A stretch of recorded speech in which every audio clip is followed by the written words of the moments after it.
አሰላሙ አሌይኩም ወረህመቱላሂ ተዓላ ወበረካቱ። ውድና የተከበራችሁ ኢትዮጵያኖች እንደምናችሁ? ደህና ናችሁ? ሰላም ናችሁ? አልሐምዱሊላህ እኔ አለውኝ። እንደጠፋሁባችሁ አውቃለሁ። በስራ ቢዚ ቢሆንም አንዳንዴ ብቅ እያልኩ አንዳንድ ነገር ጣል ማድረግ አይቀርም። ኢንሻአላህ እናንተም ሰብስክራይብ ማድረጋችሁን እንዳትረሱ፣ ላይክ አድርጉ። ጥሩ ጥሩ ትምህርታዊ የሆነ ነገር ነው ማስተላለፈው። ለሌላ እንዲደርስ ላይክ አድርጉ፣ ሰብስክራይብ አድርጉ። ኢንሻአላህ ዛሬ ላቀርብላችሁ የፈለግኩት ከባለፈው የተረፈ አንዳንድ ነገር ልላችሁ ፈልጌ ነው። እሱም ምንድነው ሀገር ስትገቡ ምን ይዛችሁ መግባት እንዳለባችሁ አንዳንድ የእቃ አይነቶችን ላስተላልፍላችሁ ፈልጋለሁ።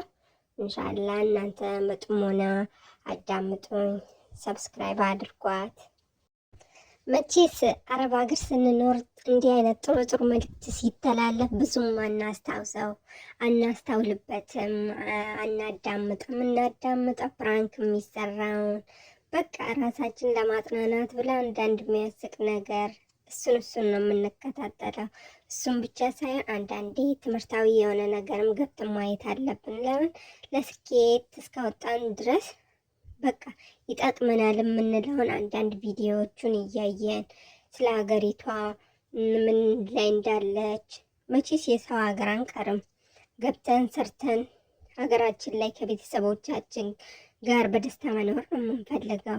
ማንም ያንን አይጠላም። ስለዚህ አንዳንዴ ጥሩ ጥሩ ነገር ገብተን እያየን እንትን ብንል ደስ ይለኛል ለማለት ነው። ለምን እኔም ውስጥ ያሳለፍኩት ነገር ነው።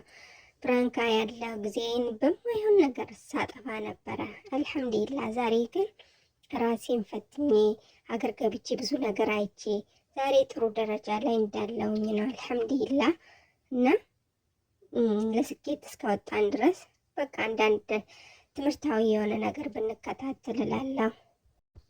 አሁን ወሬ አላበዛባችሁም። ኢንሻአላህ ሀገር ምን ይዘን እንግባ የሚለውን ባለፈው ቪዲዮ ላይ አንዳንድ ነገር ይዘን እንደምንገባ ነግሬያችሁ ነበረ። ለምሳሌ ባለፈው ቲቪ ይዘን እንግባ ብያችሁ ነበረ። አዎ ቲቪ ይዘን የምንገባው በኤርፖርት ቀጥታ ስንገባ በእጃችን ይዘን መግባት ሲሆን ነው። እሱም እንዴት ነው? 23 ኪሎ ልብሳችሁን ብትይዙ እቃችሁን 23ቱን ቦታ ደግሞ ቲቪ ይዛችሁ መሄድ ትችላላችሁ። ለምን የሚፈቀደው 46 ኪሎ ስለሆነ የአንዱን 23 ኪሎ ቴሌቪዥን አድርጋችሁ ይዛችሁ መግባት ትችላላችሁ። በካርጎ ልካለው ካላችሁ ደግሞ በጣም ብዙ መዘዝ አለ። አንደኛ ከዚህ ስትገቡ ከሳውዲ ስትገቡ ወይ ከዱባይ ስትገቡ የካርጎ ትከፍላላችሁ። ከዛ ሄዶ ደግሞ የጉምሩክ የሚከፈል አለ። እሱ በጣም ብዙ ነው። እስከ 100,000 እያስከፈሉ ነው እና በጣም ተበላሽተዋል። እዛ በጣም ልጆቹን እያስለቀሱ ነው። ስለዚህ ቲቪ ይዛችሁ መግባት ከሆነ በኤርፖርት ቀጥታ ስትገቡ በዛ ይዛችሁ መግባት አለባችሁ። አለበለዚያ አገር ላይ መግዛት ይሻላል። ቲቪ አገር ላይ በጣም ቆንጆ ነው ዋጋው እንደየምርቱ ማለት ነው። አሁን ኤልጂ የራሱ የሆነ ዋጋ አለው። ሳምሰንግ የራሱ ከኤልጂ ቀነስ ያለ ዋጋው ቀነስ ይላል። ኤችዲ ነው ምናምን ደግሞ አሁንም ከሳምሰንግ እና ከኤልጂው ቀነስ ያለ ስለሆነ እንደየምርታቸው ዋጋቸው ቀነስ ይላሉ። አሁን ለምሳሌ ኤችዲ እና ሳምሰንግ ዋጋቸው በጣም ተመጣጣኝ። አሁን ለምሳሌ ኤልጂ ከሁሉም ምርቶች እቃው ውድ ነው። እቃውም አሪፍ ነው፣ ገንዘቡም ውድ ነው ዋጋው። ኤልጂ ደግሞ አነስተኛ ነው፣ ሳምሰንግም እንደዛው እና አሁን ለምሳሌ ሳምሰንግ እና ኤልጂ ዋጋቸው 32 ኢንች ሲሆኑ ዋጋቸው ከ15,000 ይጀምራል። ከ15,000 18,000 እንደዛ እያለ ይሄዳል። 46 ኢንች ደግሞ 40,000 እንደዛ። መቼስ የሳውዲ ሪያል 1,000 ነች። ከኢትዮጵያ ቢገዛ ይሻላል። ለምን ጉምሩክ ላይ ሄዳችሁ ከምትከፍሉ ከዚህ ከምትከፍሉ በጣም ስቃይ ነው። እና ለማንኛውም አስቡበት። አንደኛ ነገር ይሄ ነው። ሁለተኛ ነገር ደግሞ ከሀገር መግዛት የሚሻለው አረቢያ መጅሊስ ነው። አረቢያ መጅሊስ ከ100,000 የሚጀምር አለ አነስ ያለ፣ ከዛ በታችም አለ እስከ 80,000። በቃ እንደ ዋጋቸው ነው። አሪፍ ተደርጎ ይሰራል። አሁን ጉምሩክ ላይ ብትሄዱ በጣም ብዙ ትከፍላላችሁ። ኢትዮጵያ ላይ አዲስ አበባ ላይ ጉምሩክ ላይ በጣም እያስከፈሉ ነው። በጣም ልጆችን እያስለቀሱ ነው ማለት ይቻላል የጉምሩክ ስራ እና ይህን ተጠንቀቁ። ከሀገር መግዛት ይሻላል። አሁንም ፍሪጅ አንዳንዶቹ ከዱባይ ወይ ከሳውዲ በካርጎ ትልኩና ሀገር መታችሁ ትወስዳላችሁ። በጣም አሁን ላይ በጣም ውድ ነው፣ ያስከፍላሉ።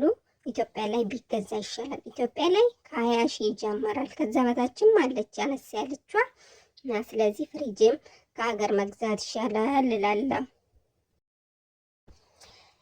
ሶስተኛው ነገር ደግሞ ሀገር መግዛት ይሻላል ለምለው ምድጃ ነው። አንዳንድ ልጆች ምድጃ ከዛ ገዝታችሁ በካርጎ ትልካላችሁ። ምድጃ ኢትዮጵያ ላይ ይሻላል። ዋጋው በጣም ቆንጆ ነው። ምድጃውን በጣም ኪሎ ያነሳል። በጣም ኪሎ ያነሳል። ፍሩንም እንደዛው እሱ ማለት ነው። ፍሩን ከዛ ከኢትዮጵያ መግዛት ይሻላል። አንዳንዶቹ ከዛ ትልካላችሁ ትገዛላችሁ። ከዛ ደግሞ ከዛ ካርጎ ትከፍላላችሁ። እዚህ ጉምሩክ መታችሁ ደግሞ የምትከፍሉት ኢትዮጵያ ላይ የሚሸጠው ዋጋ ያወጣል እና እሱን ብተውላላ አሁንም እሱን ከኢትዮጵያ መግዛት ይሻላል። እነዚህ ሁሉ እስካሁን የጠቀስኳቸው ከኢትዮጵያ ቢገዛ ላለሁ እና ሌላው ደግሞ ምንጣፍ ቆንጆ ምንጣፍ ሀገር ውስጥ አለ። የቱርክ የዱባይ በጣም ዋጋ ለራሱ በጣም ቆንጆ ነው እና ምንጣፍም ከኢትዮጵያ በፈለጋችሁበት ዲዛይን፣ ውበት፣ ሁሉ ነገር ኢትዮጵያ ነው ያለ። ከፈለጋችሁ አንዳንድ መረጃ ዩቲዩብ ላይ ገብታችሁ ማየት ትችላላችሁ። አገራችን ላይ ሁሉ ነገር አለ። ስለዚህ እናንተ ገንዘባችሁን ብቻ ይዛችሁ መታችሁ ከኢትዮጵያ መግዛት ይሻላል። እስካሁን ልላችሁ የፈለግኩት ይሄው ነው። ስሙ፣ ተጠቀሙበት። እኔ በራሴም ስላየው በጓደኞቼም ላይም ስላየውኝ ነው። ስለዚህ ከዚህ በላይ አላበዛባችሁም። ኢንሻላ በሌላ ቪዲዮ በሚቀጥለው ደግሞ ምን ይዛችሁ ከዛ መምጣት እንዳለባችሁ እነግራችኋለሁ። ከዚህ በላይ አላቆያችሁም። ዩቲዩብን ሰብስክራይብ ማድረግዋን አትርሱ። ኢንሻአላህ በሚቀጥለው ኢንሻአላህ እንገናኛለን። ወሰላሙ አለይኩም ወራህመቱላሂ ተዓላ ወበረካቱ።